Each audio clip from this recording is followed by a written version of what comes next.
Hello everyone, hope you all are doing great. I have brought you a collection of questions that are recently asked in Amazon's LMIQ assessment test. Divya is 4 years younger than Navya. 2 years ago, the ratio of their ages was 7:9. Find the present age of Navya. So, here there are two persons, Divya and Navya. 2 years ago, the ratio of their ages was 7:9. In the sense, Divya's age was 7x and Navya's age was 9x. So if 2 years ago the ratio of their ages was 7x and 9x, the present age will be 7x plus 2 and 9x plus 2.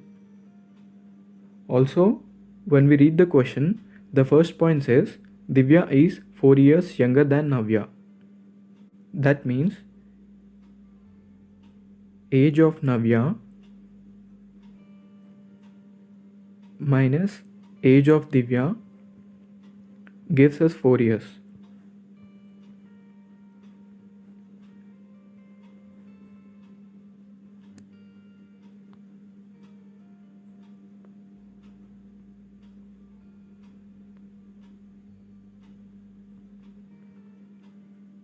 This gives us 2x is equal to 4, x is equal to 2. As we all know that x is equal to 2, 7x becomes 14 and 9x becomes 18.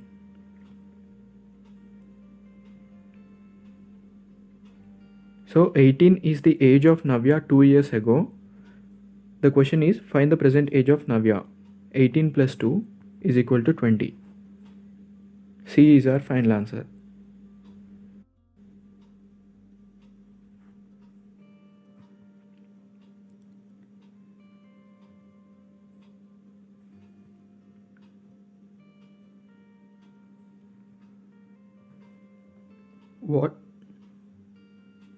In what ratio should water and wine be mixed so that after selling the mixture at a cost price of wine, a profit of 20% is made? This one is a bit difficult to understand. It's not difficult, but I would say it's tricky.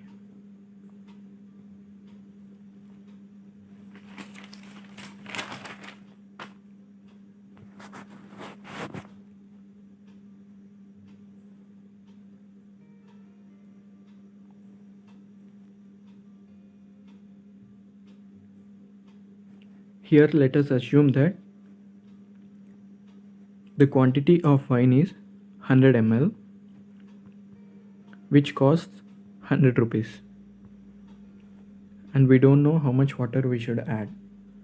So here remember that water is free of cost. So we are doing here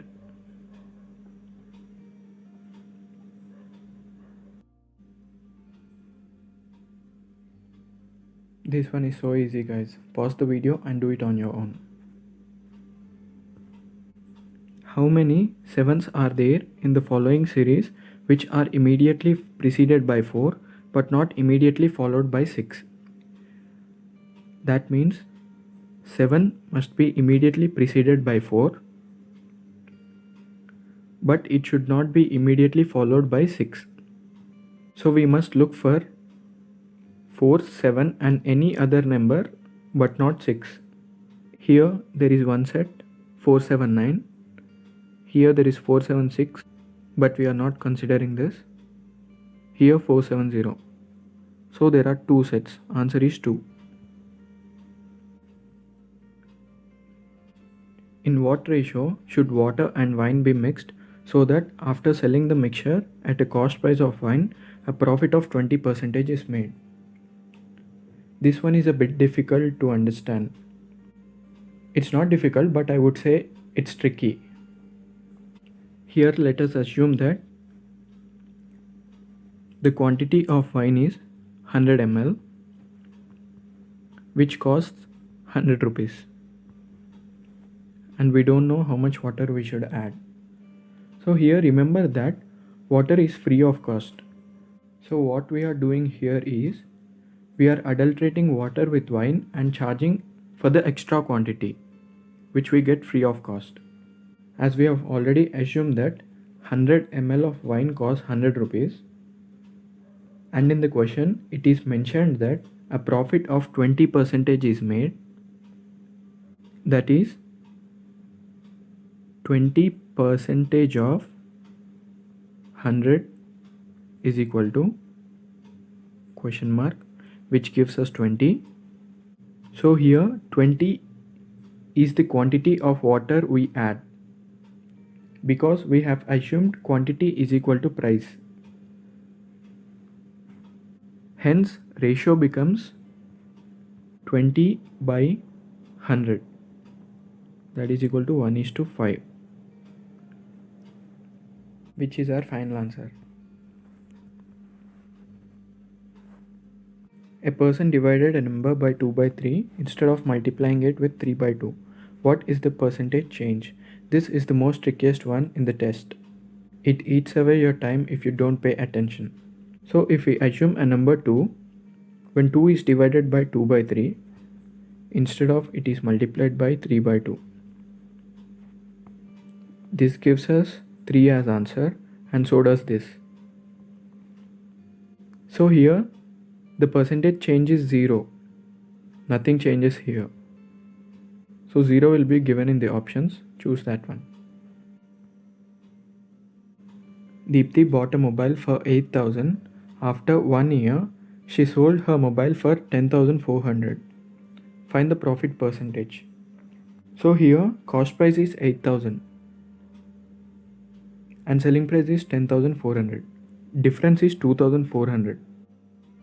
So 2,400 is what percentage of 8,000? Instead of solving all this, as we all know that profit percentage is calculated on cost price, which is 8,000. 10% of 8,000 gives us 800. So 10% into 3, 30% gives us 2,400. Hence profit percentage is equal to 30%. Actually this pie chart I brought it from Google, but in the actual exam there is a line diagram of this pie chart. Let us move on to the question. If the total investment other than FII and offshore funds is 5,51,000 crore, FII and offshore funds, 33 plus 16 is equal to 49, but 5,51,000 crore is other than FII. That means entire pie chart is 100%, and 100 minus 49 gives us 51. 51% is equal to 5,51,000 crore. Then the investment by NRI and corporate houses will be how much? NRI and corporate houses together gives us 34 plus 11, 45%. Gives us how much? So 51, 17 3 times, 17 3 times, 3 times, 33,000, 3, 11,000 times. So 1% is equal to 11,000, 45% is equal to 45 into 11,000.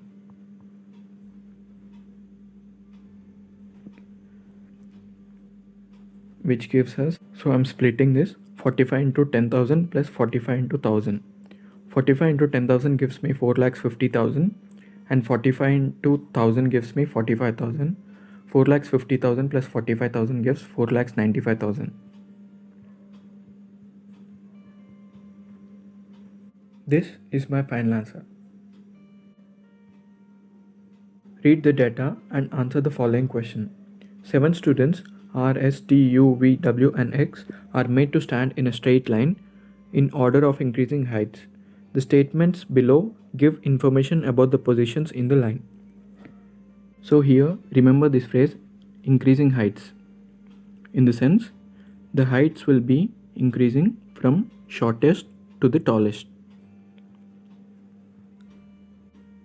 So S is the tallest student. S stands here and remaining 6 people stand to the left of S. W is exactly between R and U, we get two possibilities from that. W is between R and U, and W is between R and U. We cannot decide which one is right as of now. There are exactly 3 students between U and X. So if we consider RWU,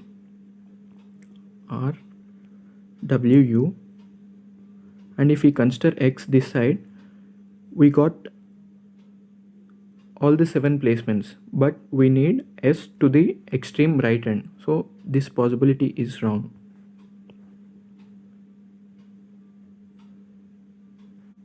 Let me erase this.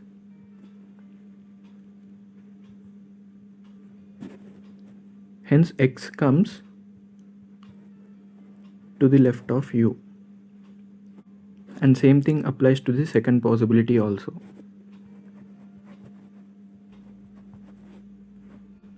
And the last point is T comes right after S in height.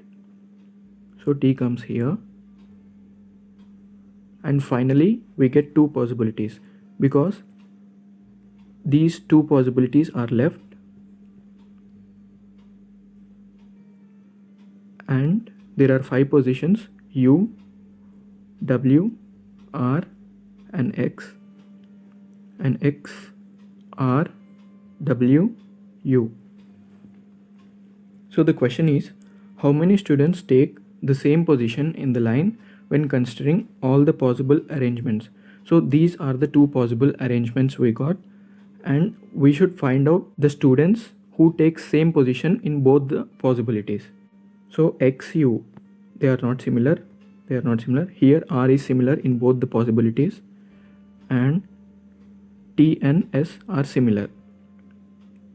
So how many students, in the sense 3 students, take same position in the line when considering all the possible arrangements. So 3 is our final answer.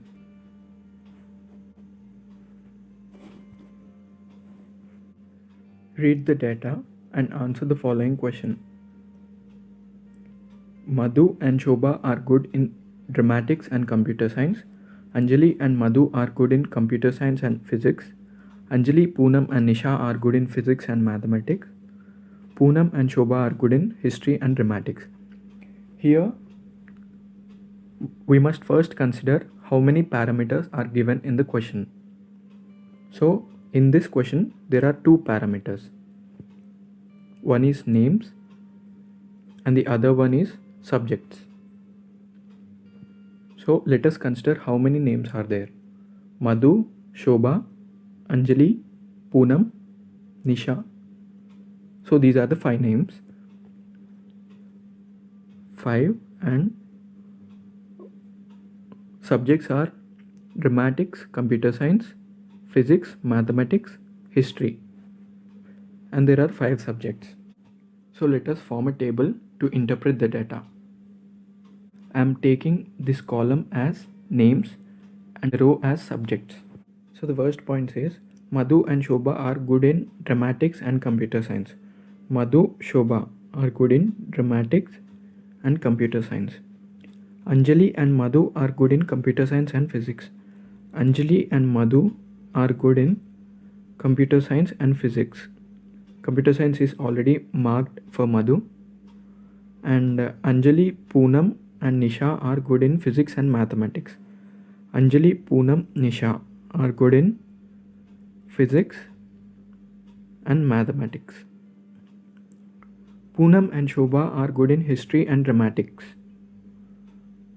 Poonam and Shobha are good in history and dramatics. So this is the entire data. The question is, who is good at history, physics, dramatics and mathematics? So instead of remembering all these, I'll read the question as, who is not good at computer science? So when you look into the data, you find Poonam as our answer.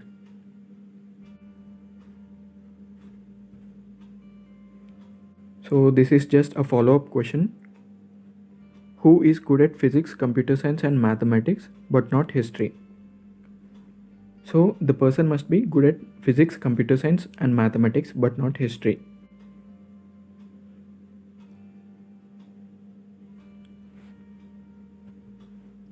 Physics, computer science and mathematics but not history. So Anjali is the person we are looking for.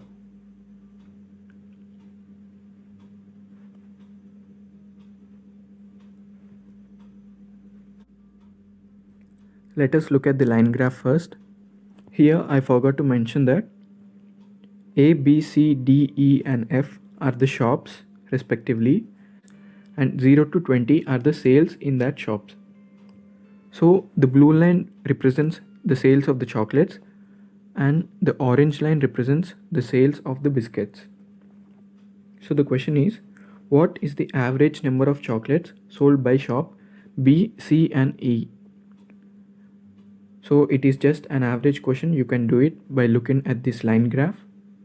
The second question is, the average chocolate sold by D and F together is what percentage of total number of biscuits sold by D, E and F? So let us solve the first part of the question. Chocolates sold by D and F are 10 and 10. So the average number becomes 10 plus 10 by 2, that is 10.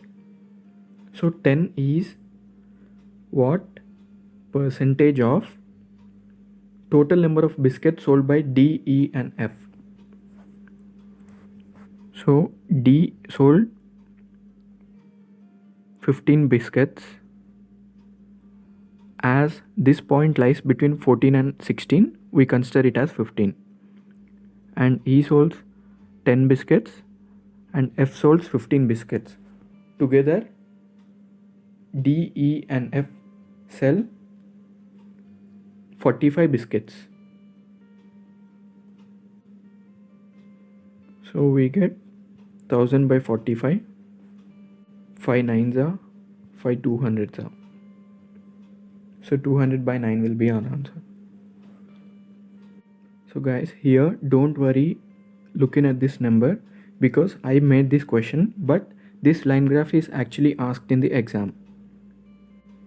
And I made this question to make you understand. And the first one is actually asked in the exam.